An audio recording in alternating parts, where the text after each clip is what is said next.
نصلي ونسلم على رسوله الكريم اما بعد۔ آج کی تراویح میں ہم نے 3 سورتوں کی تلاوت سنی ہے، جس میں پہلے سورۃ الرعد، پھر سورہ ابراہیم اور پھر سورۃ الحجر۔ ان 3 سورتوں کے اندر 3 موضوعات مشترک ہیں۔ پہلا موضوع توحید کا ہے، دوسرا آخرت کا ہے، اور تیسرا قرآن مجید سے متعلق ہے۔ کوشش کرتا ہوں مربوط طریقے سے آپ کے سامنے ان تینوں کو مختصراً بیان کروں۔ سورۃ الرعد کے اندر اللہ تعالیٰ نے اپنی توحید کے جو مظاہر بیان کیے، اس میں اللہ تعالیٰ نے سب سے پہلے فرمایا اللہ الذی رفع السماوات بغیر عمد۔ پہلے یہ سمجھ لیجئے کہ اللہ تعالیٰ نے اپنی توحید کے ان مظاہر کو سورۃ الرعد میں جو بیان کیا، اس کی بنیادی وجہ یہ تھی کہ مشرکین مکہ نبی صلی اللہ علیہ وسلم سے یہ کہتے کہ آپ ہمیں کہتے ہیں جی اسلام ہے، دین ہے، اللہ تعالیٰ کی کتاب ہے، اس پہ ایمان لاؤ، قیامت کو سوال جواب ہوں گے، پوچھ گچھ ہوگی۔ کیسی قیامت؟ ہم نے تو مر جانا ہے، پھر ہم زمین میں دفن ہو جائیں گے، پھر مٹی مٹی ہو جائیں گے، پھر اس کے بعد کون سی قیامت کی تم بات کرتے ہو؟ اذا کننا ترابا، کیا جب ہم مٹی ہو جائیں گے، انا لفی خلق جدید، کیا پھر ہمیں کو نئے سرے سے بنایا جائے گا؟ کیسی فضول باتیں کرتے ہو؟ ہم اس سے آگے نہیں جاتے، ہم تمہیں صرف یہ کہتے ہیں بالسیئۃ قبل الحسنہ، تم ہم پہ عذاب لے آؤ جو تم نے لانا ہے، زیادہ باتیں نہ کرو۔ اور اسی طرح انہوں نے سارے انبیاء کو کہا کہ اے نوح، ہم نے پچھلے سنا ہے، اے شعیب، حضرت صالح، ان سب کو ان کی قوم نے کیا کہا؟ تم عذاب لے آؤ، ائتنا بما تعدنا، جس کا تم ہم سے وعدہ کرتے ہو کہ عذاب آنے والا ہے، لے آؤ، ہماری جان چھوڑو۔ اللہ تعالیٰ نے اسی تناظر میں بتلایا کہ پہلے اللہ کو پہچانو، واقعتاً اللہ کی ذات ہے، اور جب اللہ کی ذات ہے تو پھر وہ پیدا بھی کرے گی۔ کیسے ہے؟ اللہ تعالیٰ نے مثالیں ویسی بیان کی کہ جس کے بعد یہ چیز معمولی لگتی ہے کہ اللہ تعالیٰ بندے کو دوبارہ پیدا کر سکتا ہے کہ نہیں۔ مثلا فرمایا اللہ الذی رفع السماوات بغیر عمد، اللہ نے آسمان اٹھایا، بلند کیا، اور آسمان انسانوں کے اوپر بلند ہے، اس کی مسافت کا کسی کو علم نہیں ہے کہ کس قدر بلند ہے، لیکن نظر ایسے آتا ہے جیسے بالکل سامنے ہے۔ اور اوپر کمال یہ ہے بغیر عمد، اس کا کوئی ستون ہی نہیں ہے، معلوم ہی نہیں ہوتا کہ یہ کھڑا کس پر کیا گیا ہے۔ ثم استوى علی العرش، پھر اللہ خود عرش پر مستوی ہوئے۔ اب وہ عرش کیا ہے؟ اس پر اللہ تعالیٰ مستوی کیسے ہوئے، کس طرح مستوی ہوئے ہیں، اس کی حالت کیا ہے، اس بارے میں انسانوں کو کوئی علم نہیں ہے۔ ہمارا ایمان اتنا ہی ہے جتنا اللہ نے بیان کیا۔ اللہ رب العزت عرش پر مستوی ہیں، کیسے ہیں؟ جیسے اس کی شان کے لائق ہے۔ ثم استوى على العرش وسخر الشمس والقمر كل يجري لأجل مسمى، پھر اللہ نے سورج اور چاند کو مسخر کیا، ہر ایک اپنی مقرر کردہ وقت تک چل رہا ہے۔ سورج، چاند، زمین اللہ رب العزت نے بنائے ایسے کہ وہ اپنی مدار میں گھوم رہے ہیں، چکر لگا رہے ہیں۔ کب تک لگائیں گے؟ جب تک اللہ نے ان کا وقت لکھ رکھا ہے۔ یہ بھی ایک کمال ہے۔ وہ سورج، وہ چاند جو اس زمین سے کئی گنا بڑے ہیں، وہ چل رہے ہیں، اور یہ زمین بھی چل رہی، ہمیں سمجھ نہیں آ رہے۔ یدبر الامر، پھر وہ سارے معاملات کی تدبیر بھی خود کرتا ہے۔ یفصل الآیات، پھر وہ کھول کر بیان اس لیے کر رہا ہے لعلکم بلقاء ربکم توقنون، رب سے ملاقات کی جو بات ہے نا آخرت کی، تم اس پر یقین کر لو کہ واقعتاً ایسا ہے۔ وَهُوَ الَّذِي مَدَّ الْأَرْضِ، پھر مزید دلیل یہ ہے کہ وہ ذات ہے جس نے اس زمین کو پھیلایا ہے، اس کو بچھا دیا، وَجَعَلَ فِيهَا رَوَاسِي، اس کے اندر پھر پہاڑ گاڑ دیے، مِن كُلِّ الثَّمَرَاتِ، پھر پھل بنائے، اور پھر ان پھلوں کا کمال یہ ہے، اس کی اللہ تعالیٰ نے ایک دلیل یہ بیان کی، ایک پھل ہے اور دوسرا پھل آپس میں ان دونوں کی مشابہتیں ہیں کہ زمین ایک ہے، یعنی کوئی ایسا نہیں ہے کہ کسی نے کوئی ایسی زمین بنا لی جو اس جیسی نہیں ہے، زمین بھی ایک ہے، پھر اس کے اندر ان کا درخت بھی ایک جیسا اگ رہا ہے، پھر ان کو پانی بھی ایک جیسا لگ رہا ہے، لیکن نتیجہ کیا نکلتا ہے؟ جب وہ درخت پکتا ہے، پھل دیتا ہے، تو ایک سیب ہے، ایک انار ہے، ایک کھجور ہے، ایک انگور ہے، ایک مختلف قسم کے پھل ہیں، آپس میں بھی مختلف ہیں، ان کی کوئی سمجھ نہیں آتی ہے۔ یہ اللہ رب العزت کی ذات کا کمال ہے۔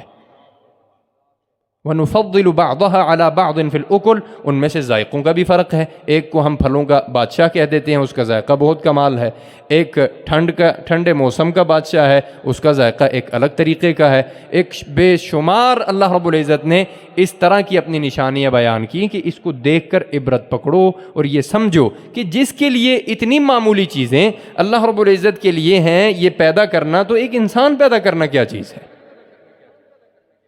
ان فی ذلک لآیات لقوم یعقلون، اور یہ ہم نے اس لیے اپنی نشانیاں بیان کی ہیں تاکہ تمہیں سمجھ آئے کہ اللہ رب العزت کس قدر بڑی ذات ہے۔ مثلا زمین ہے، وفی الارض قطع متجاورات، زمین ہے، ایک زمین کے بارے میں آپ کہتے ہیں یہ وہ زمین ہے جو بڑی سرسبز و شاداب ہے، یہ بڑی زبردست کھیتی اس کے اندر ہوتی ہے، بڑی زبردست پھل دیتی ہے، لیکن ایک اور وہی اسی کے ساتھ زمین ہے، آپ کہتے ہو یہ بنجر ہے۔ یہ بھی اللہ کا کمال ہے، وہ جس زمین کو چاہے بنجر بنا دے، جس زمین کو چاہے سرسبز و شاداب بنا دے۔ اور پھر اسی طرح اللہ نے فرمایا واللہ یعلم ما تحمل کل انثی، اللہ تعالیٰ ایک خاتون جب اس کے رحم میں اللہ تعالیٰ کی جانب سے کوئی اولاد کی خوشخبری رکھ دی جاتی ہے تو اللہ جانتا ہے کہ اس نے کیا اٹھا رکھا ہے۔ وما تغیض الارحام وما تزداد، اور اس کے اندر کیا کمی ہے، کیا زیادتی ہے، رب کو معلوم ہے۔ کہ کمال اس کا یہ ہے کہ ایک نطفے سے اللہ تعالیٰ نے ایک گوشت کا لوتھڑا بنایا، پھر اس لوتھڑے سے اللہ تعالیٰ نے ایک جسم کا نقشہ بنایا، پھر ہڈیاں بنائیں، ان کے اوپر گوشت پوست چڑھایا، پھر اس کے اندر روح ڈالی، پھر اس کا رزق لکھا، پھر اس کی زندگی اور موت لکھی، پھر اس کا مقدر لکھا، اور پھر اللہ رب العزت نے 9 مہینے بعد اس کے والدین کے ہاتھ میں پکڑا دیا۔ یہ کمال نہیں ہے؟ پھر یہ سارا کچھ اللہ تعالیٰ نے بیان کرنے کے بعد فرمایا، پھر سورۃ الرعد سے، جو الرعد کہتے ہیں کڑکنے والی بجلی، اللہ تعالیٰ نے فرمایا تم بجلی دیکھتے ہو کڑکتی ہے، پھر بادل کی ایک آواز آتی ہے، اس کے بعد بادل اپنا پانی زمین پر برساتے ہیں، یہ کیا ہے؟ یسبح الرعد بحمدہ والملائکۃ من خیفتہ، یہ جو بجلی کڑک رہی ہے یہ اللہ تعالیٰ کی تسبیح کر رہی ہے، اور یہ کڑکنا یہ رب کے جلال اور اس کے قہر کی علامت ہے، اور اس قدر قہر کی علامت ہے، اتنی بڑی علامت ہے، والملائکۃ من خیفتہ، کہ فرشتے بھی ڈر کے تسبیح بیان کرنے لگ جاتے ہیں۔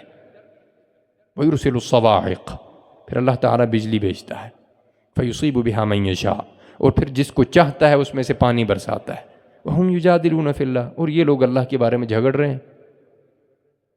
اس کے بعد اللہ نے نتیجہ یہ دیا، لہو دعوت الحق، ان سارے دلائل کی روشنی میں حق بات یہ ہے کہ اسی کو پکارا جائے، اس کے علاوہ کسی کو نہ پکارا جائے۔ والذین یدعون من دونہ، اور جو اللہ کے علاوہ پکارتے ہیں ان کی مثال یہ ہے، پانی ان کے سامنے چل رہا ہے نہر کے اندر، اور وہ پانی کو کہتے ہیں آ جاؤ میرے منہ میں ڈل جاؤ۔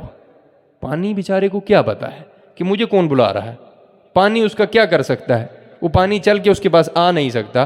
انسان الٹا چل کے اس پانی کو روکتا ہے، اس کی جگہ بناتا ہے، اس کو نکلنے کی جگہ دیتا ہے، انسان کا محتاج ہے۔ اسی طرح ہے جس طرح انسان اللہ کو چھوڑ کر کسی بندے سے مانگنا شروع کرے، وہ بھی ایسے ہی ہے جیسے پانی کو انسان کہے کہ خود میرے منہ میں آ جاؤ۔ اور اس کے بعد اللہ نے فرمایا وَلِلَّهِ يَسْجُدُ مَنْ فِي السَّمَاوَاتِ وَالْأَرْضِ، اللہ کے لیے زمین و آسمان میں جو کچھ بھی ہے اللہ کو سجدہ کرتے ہیں، وَظِلَالُهُمْ، انسانوں کے سائے بھی رب کو سجدہ کرتے ہیں۔ اللہ تعالیٰ کی اس قدر عالی شان ذات ہے۔ اس کے بعد اللہ تعالیٰ نے فرمایا کہ یہ سارے دلائل اللہ تعالیٰ نے کتاب قرآن مجید کے اندر نازل کیے ہیں۔ یہ دوسرا مشترک موضوع ہے ان تینوں صورتوں کا۔ اور یہ قرآن مجید کیا ہے؟ فرمایا کتاب، پہلی سورۃ الرعد میں فرمایا کتاب انزلناہ الیک لتخرج الناس من الظلمات تلک آیات الکتاب والذی انزل الیک من ربک الحق، یہ حق کتاب ہے جو اللہ تعالیٰ کی طرف سے آپ کی طرف نازل کی گئی ہے تاکہ تم اس پر ایمان لاؤ۔ دوسرا کتاب انزلناہ، یہ وہ کتاب ہے جس کو ہم نے نازل کیا لتخرج الناس من الظلمات الی النور، تاکہ آپ لوگوں کو اندھیروں سے روشنی کی جانب لے کر آئیں۔ اور تیسری تلک آیات الکتاب وقرآن مبین، یہ وہ کتاب ہے جو انتہائی واضح پڑھی جانے والی کتاب ہے۔ اور پھر اللہ تعالیٰ نے یہ شک دور کیا، اس سے پہلے تورات، زبور، انجیل اور دنیا کے مختلف مذاہب کے پاس مختلف کتابیں ہیں، جس طرح ہندوؤں کے پاس وید کی صورتوں میں کئی ساری کتابیں ہیں، اور ہندو مت، جین مت اور اسی طرح بدھ مت، ان سب کے پاس اپنی اپنی مذہب کی کتابیں ہیں۔ لیکن قرآن کا کمال اور اعجاز یہ ہے، اللہ تعالیٰ نے جو اس کے اندر نشانیاں بیان کی ہیں وہ اس قدر صداقت پر مبنی ہیں کہ یہ اللہ کی طرف سے ہے۔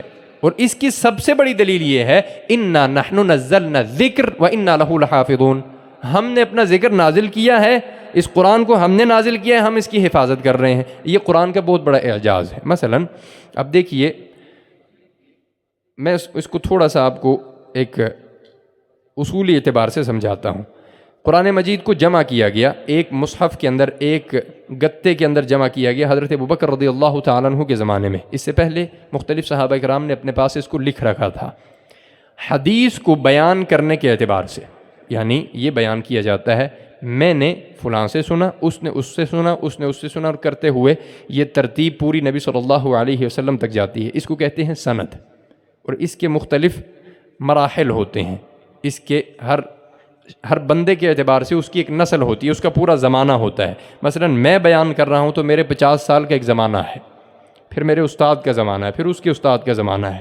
اس طرح یہ سند نبی صلی اللہ علیہ وسلم تک جاتی ہے۔ تقریباً 22 سے 23 زمانے اللہ کے نبی تک ان 1300-1400 سالوں میں آتے ہیں۔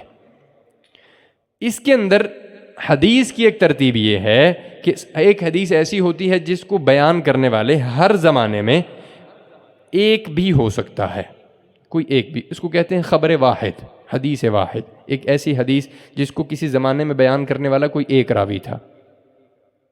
لیکن حدیث کی وہ قسم سب سے اعلیٰ ہوتی ہے جس کے اندر ہر زمانے میں اس حدیث کو بیان کرنے والے 10 افراد کم از کم ہوں، اس کو کہتے ہیں متواتر حدیث۔ اس 10 کا یہ مطلب نہیں ہے میں پڑھا رہا ہوں، آپ 10 لوگ بیٹھے ہیں، آپ 10 آگے لوگوں کو بیان کرتے ہیں تو یہ متواتر ہوگی، نہیں، یہ متواتر نہیں ہے۔ متواتر یہ ہے کہ ایک حدیث کو ایسے 10 لوگوں نے بیان کیا جن کے بارے میں یہ سوچا بھی نہیں جا سکتا کہ ان سب نے مل کر کوئی جھوٹ بنا لیا ہے۔ مثلا ایک بندہ، اس نے ایک حدیث بیان کی اور ایک دوسرے بندے نے حدیث بیان کی، دونوں کی ایک جیسی حدیث ہے، لیکن دونوں کا کمال یہ ہے کہ ایک بیان کرنے والا پاکستانی ہے، ایک بیان کرنے والا سعودیہ کا ہے، اسی طرح ایک بیان کرنے والا یمن کا ہے، ایک بیان کرنے والا شام کا ہے، اسی طرح ایک فلسطین کا ہے، اسی طرح ایک عراق کا ہے۔ اس طرح کم از کم 10 بندے ہر زمانے میں۔ یہ قرآن مجید کی ایک ایک آیت اس طرح متواتر ہے۔ ایسا نہیں ہے کہ کسی زمانے میں ایک بندے نے آیت بیان کر دی، اگلے سے اس کے ایک شاگرد نے بیان کی، نہیں، ہر زمانے میں اس کے متواتر ہیں۔ جب قرآن جمع ہو گیا، اس کی قراتوں کا لوگوں کو اندازہ ہو گیا، اس کے بعد تو اس زمانے کے اندر لاکھوں حفاظ پیدا ہونے لگ گئے۔ حدیث کے تو شاید 10 راوی ہوتے ہوں، لیکن قرآن مجید کا کمال یہ ہے کہ لاکھوں حفاظ اور شرق اور غرب کا ہر حافظ ایک ایک لفظ میں ایک دوسرے کے برابر ہے، قطعی اختلاف نہیں ہے۔ امریکہ کے ایک مشہور مبلغ مسلمان ہوئے، ان سے کسی نے ان کے اسلام لانے کی وجہ پوچھی، انہوں نے کہا کہ میرے لیے سب سے عجیب اور انتہائی دل کو چھو لینے والی چیز وہ یہ تھی کہ قرآن مجید پوری دنیا میں ایک تھا۔ کہنے لگے کہ ہمارے ایک کاروباری شراکت دار تھے مصر کے، ان کا نام محمد تھا، اور وہ ظاہری اعتبار سے کوئی اتنے دیندار نہیں لگتے تھے، ہم ان کو خام مخواہ چھیڑا کرتے۔ نتیجہ ایک دن یہ نکلا کہ انہوں نے کسی بات میں یہ کہہ دیا کہ قرآن میں یہ لکھا ہے۔ ہم نے کہا قرآن یہ کون سی بڑی بات ہے، دوسرے قرآن میں نہیں لکھا ہوگا۔ تو اس نے ہنس کر کہا ایسا نہیں ہے، دنیا کے سارے قرآن ایک جیسے ہیں۔ تو وہ کہنے لگے کہ یہ بات مجھے اتنی عجیب لگی، میں نے کہا یہ کیسے ہو سکتا ہے؟ ہمارے گھر میں 4 انجیل ہیں، ایک میری ہے انجیل، ایک میرے والد کی ہے، ایک میری والدہ کی ہے، ایک میرے بھائی کی ہے، ان چاروں کے اندر بھی فرق ہے۔ ایک گھر کی 4 انجیلوں میں فرق ہے تو پوری دنیا کے قرآن میں کیوں فرق نہیں ہو سکتا؟ ایسا ممکن نہیں ہے۔ کہتے میں نے اس کی تحقیق کی تو مجھے معلوم پڑا کہ واقعتاً دنیا میں قرآن مجید کے کسی ایک نقطے کا بھی کسی دوسرے سے اختلاف نہیں ہے۔ یہ اتنا بڑا معجزہ ہے کہ ان کے اسلام لانے کا سبب بنا۔ اس کی بنیادی وجہ کیا ہے؟ اللہ تعالیٰ نے فرمایا اِنَّا نَحْنُ نَزَّلْنَا الذِّكْرَ وَإِنَّا لَهُ لَحَافِظُونَ، ہم نے اس کی حفاظت کا ذمہ لیا ہے، اس لیے اس کے اندر کسی بھی قسم کے شک شبے کی کوئی گنجائش نہیں ہے، اس لیے اس کے ہر لفظ پر ہو بہو اسی طرح ایمان لانا، اللہ رب العزت کی توحید کو سمجھنا ہر مسلمان پر لازم اور ضروری ہے۔ اچھا، اگر کوئی بندہ ایمان نہیں لاتا، یہ تیسرا موضوع ہے۔ پھر اس کے بعد اللہ تعالیٰ نے آخرت کا ایک تصور دیا۔ ایسا نہیں ہے ایمان نہ لاؤ تو بس جان چھوٹ جائے گی، اس دنیا سے تم نے جیسے مرضی زندگی تھی گزار لے۔ افحسبتم انما خلقناکم عبثا، کیا تم یہ سمجھتے ہو ہم نے تمہیں فضول بنایا ہے؟ وانکم الینا لا ترجعون، ہمارے پاس نہیں آؤ گے؟ ایسا نہیں ہے۔ اللہ تعالیٰ نے زندگی بنائی، اس زندگی کے بعد فرمایا اذا متنا وکنا ترابا انا لفی خلق جدید اولئک الذین کفروا بربہم، یہ جو ایسی باتیں کرتے ہیں یہ وہ لوگ ہیں جو اللہ کی آیات کا انکار کرتے ہیں۔ واولئک الاغلال فی اعناقہم، قیامت کے دن طوق ان کے گلوں میں ہوں گے۔ واولئک اصحاب النار، اور یہ آگ والے ہوں گے۔ نتیجہ اس دن یہ نکلے گا یا کوئی آگ میں جائے گا یا کوئی جنت میں جائے گا۔ اب اس آگ کی کیا صورت ہے اس کو اللہ تعالیٰ نے ان صورتوں کے اندر مختصر طریقوں سے مختلف طریقوں سے بیان کیا۔ مثلا سورہ ابراہیم میں اللہ تعالیٰ نے فرمایا وقال الذین کفروا لرسلہم، انہوں نے جب بھی کوئی رسول پیغام لے کر آتا تو وہ کہتے کتاب پڑھ کر، دین پڑھ کر، جس طرح قرآن آیا تو مشرکین مکہ نے کہا کہ آپ ایسا کریں، طبرانی کی روایت ہے کہ اگر یہ قرآن اتنا کمال کا ہے، اتنا کو عالی شان ہے جس طرح آپ بتاتے ہیں قرآن قرآن قرآن کرتے رہتے ہیں، ایسا کریں اس قرآن سے کہیں یہ پہاڑ چلا دے۔ انہوں نے کہا یہ مکہ وادی ہے، پہاڑ کے اندر گھری ہوئی ہے، تو وادی کی وجہ سے یہ بہت تنگی ہے، آپ ایسا کریں یہ سامنے والے پہاڑ کھول دیں۔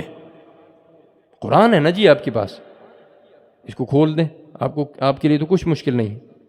یا ایسا کریں ہمارا وہ فلاں بابا مر گیا ہے، اس کو زندہ کریں تاکہ ہم اس سے کوئی بات چیت کریں۔ اللہ تعالیٰ نے فرمایا وَلَوْ أَنَّ قُرْآنًا سُيِّرَتْ بِهِ الْجِبَالُ أَوْ قُطِّعَتْ بِهِ الْأَرْضُ أَوْ كُلِّمَ بِهِ الْمَوْتَى بَل لِلَّهِ الْأَمْرُ جَمِيعًا، یہ میں کوئی رب نہیں ہوں، میں تو پیغام لایا ہوں۔ یہ قرآن بھی ایسی چیز نہیں ہے کہ مجھے دیا گیا ہے کہ اس سے تم پہاڑ چلاؤ یا اس سے تم زمین کا کوئی ٹکڑا الگ کر دو یا اس سے مردوں کو زندہ کرو۔ بل لِلَّهِ الْأَمْرُ جَمِيعًا، یہ سارے کام اللہ کے ہیں، میرے ہاتھ میں کچھ نہیں ہے۔ میرا پیغام یہ ہے کہ اس پر ایمان لانا ہے، نہیں تو ایک عذاب ہے جس کی اللہ رب العزت نے وعدہ کر رکھا۔ کیا ہے؟ فرمایا وَلَنُسْكِنَنَّكُمُ الْأَرْضَ مِن بَعْدِهِمْ ذَلِكَ لِمَنْ خَافَ مَقَامِي وَخَافَ وَعِيدِ وَاسْتَفْتَحُوا وَخَابَ كُلُّ جَبَّارٍ عَنِيدٍ، جو اپنے آپ میں ایک جبار اور متکبر بنے ہوئے ہیں اس دن خسارہ پانے والے۔ کون سا دن ہے؟ مِن وَرَائِهِ جہنم، ایک جہنم کا دن ہے، یُسْقَى مِن مَاءٍ صَدِيدٍ، جس کے اندر پیپ کا پانی پلایا جائے گا، یتجرع، جو ان کی آنتوں کو اندر سے کاٹ دے گا، ولا یکاد یسیغ، اور ان سے وہ ہضم بھی نہیں ہوگا، ویأتیہ الموت من کل مکان، اور اس دن ایک ایسا حال ہوگا کہ ہر طرف سے ان کو لگتا ہوگا کہ یہاں سے موت آنے والی ہے، ابھی مر جائیں گے، ابھی جان چھوٹ جائے گی، وما ہوا بمیت، موت کوئی نہیں آنی، ومن ورائہ عذاب غلیظ، اس کے اوپر مسلسل عذاب آتا رہے گا۔ پھر اللہ نے فرمایا مثل الذین کفروا بربہم، ایک بندہ اللہ کا انکار کر رہا ہے، اللہ کے قرآن پہ کوئی ایمان نہیں ہے، اور وہ کہتا ہے میں یتیموں پہ بھی خرچ کروں گا، مسکینوں پر بھی خرچ کروں گا، لاکھوں کروڑوں روپیہ بھی لگاؤں گا، میں نیکی کے کام بھی کروں گا، میں تو پار ہو جاؤں گا، بے شک میں دین نہ قبول کروں، اسلام پہ عمل نہ بھی کروں۔ فرمایا مثل الذین کفروا بربہم، مثال ان لوگوں کی جو اپنے رب کے منکر ہیں اور پھر عمل بھی کر رہے ہیں، کرماد اشتدت بہ الریح فی یوم عاصف، یہ اس راکھ کی طرح ہیں، کہیں پڑی ہوئی ہے، تیز ہوا آئی اور اس راکھ کو اڑا کر پھینک دیا، ان کے عمل بھی اس راکھ کی طرح ہیں۔ اور پھر اللہ تعالیٰ نے فرمایا اس قیامت کا منظر یہ ہے کہ جن لوگوں کی بات سن کر آپ نے رب کا انکار کیا ہوگا، وہ قیامت کے دن ان کو دیکھ کر کہیں گے کہ بھائی ہمارا کچھ کرو، ہم تو تمہارے پیچھے لگے رہیں۔ وہ کہیں گے لو ہدان اللہ لہدیناکم، اگر اللہ نے ہمیں ہدایت دی ہوتی تو ہم تمہیں دیتے، ہمیں خود نہیں ملی، ہم تمہیں کیا دیں؟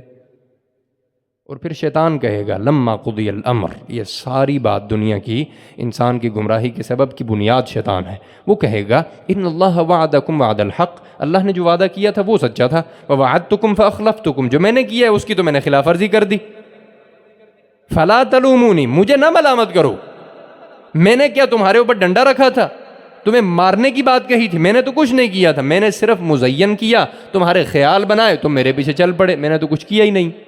ان الظالمین لہم عذاب علیم، آج ظالموں کے لیے عذاب علیم ہے، میرے پاس کچھ بھی نہیں ہے۔ اور پھر جنت کا اللہ تعالیٰ نے بیان کیا سورہ حجر کے اندر، ان المتقین فی جنات وعیون، پھر سورہ رعد کے اندر بیان کیا کہ تجری من تحتها الانہار اکلها دائم وظلها، اس جنت کا جس کے نیچے سے نہریں بہہ رہی ہوں گی، اللہ تعالیٰ نے مومنوں کے لیے تیار کر رکھا ہے، اور اس کا کمال یہ ہے کہ اس کا پھل، اس کا سایہ وہ ہمیشگی والا ہے۔ تلک عقبی الذین اتقوا، یہ ان لوگوں کا انجام ہے جو دنیا میں اللہ سے ڈر گئے۔